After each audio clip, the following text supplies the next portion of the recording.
let's start with your comments on how internal policing and law enforcement have been working in Canada lately. By working, you mean not working. So it's been a complete breakdown, and law enforcement has taken the approach of the path of least resistance. So, I mean, in Toronto, they have fully allowed the violent mob of Hamas supporters. That's what they are. I was inside these rallies.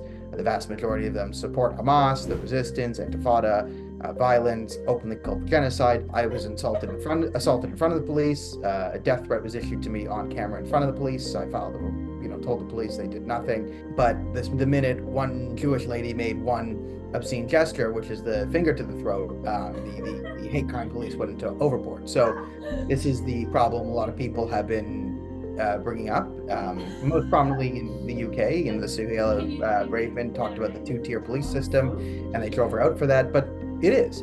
The police have decided to do what is easy and try and shut down the pro-Western, pro-Canadian, pro-Israel supporters, because they know they're more likely to abide by the law. And the anti-Israel supporters, the Hamas supporters, they are violent and they are rowdy. So it's best to just sort of enable them and maybe just keep the peace. But you've seen that by enabling this behavior, and this is the official policy. I mean, MI5 put out the statement that this is just to blow off steam, and I spoke to the officers, and they believe that just they're letting these people blow off steam. Well, they've been blowing off steam for 3 months now, and they've been getting more and more steam. It's actually built momentum for them. So in Toronto, you have Islamists who have decided to go into the heart of the Jewish community and start block off bridges and do demonstrations there. This is what Islamists would do, is they look for symbols, right? And they want to be aggressive. So this is a bridge infrastructure in the heart of what they call protesters at the bridge called a Zionist infested area, so Jewish community. And they've done this to intimidate. And when they got away with it, and the police are helping them do this by just shutting off the bridge, so giving them their big win, right? Causing chaos in the Jewish community. What happened? Well, they got emboldened, and then they burned down a kosher grocery store. So they went from, intimidation demonstrations. That was not punished, so they're now at arson.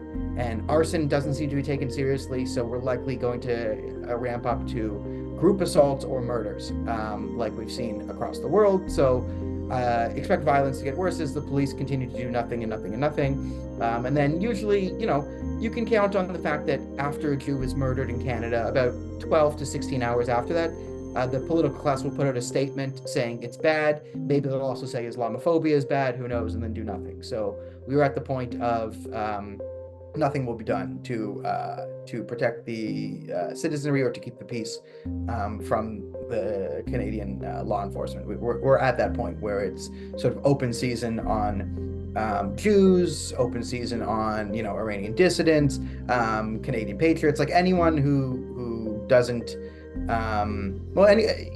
it's anyone who kind of falls within what used to be the reasonable point of view, which is Canada good, terrorism bad. But now the police know that it's a lot easier to harass the law-abiding citizens who ask for permits and ask permission, rather than try and enforce the actual laws in the book against the more violent aspect of society. So expect more violence and chaos. What do you think should be done to improve it? Their jobs. The police should be doing their jobs. I know it's a crazy thing to ask in a time like this, that the police do police work and that law enforcement enforce the law, but it is such a radical policy that I am pushing forward, that I think they could do this. I mean, it's quite simple. You're at these demonstrations.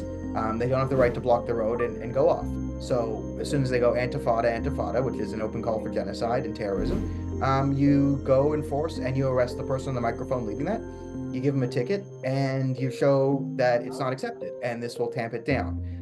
The police are under the impression that this will make things worse. Either they believe this or they don't believe this, but that is what you need to do. I mean, in order to stop something, you have to stop it and not let it keep going. It's a very simple concept, and until the police officers, law enforcement, police chiefs, the politicians actually make a concerted effort to stop the chaos is going to continue to get worse and worse and worse and not better.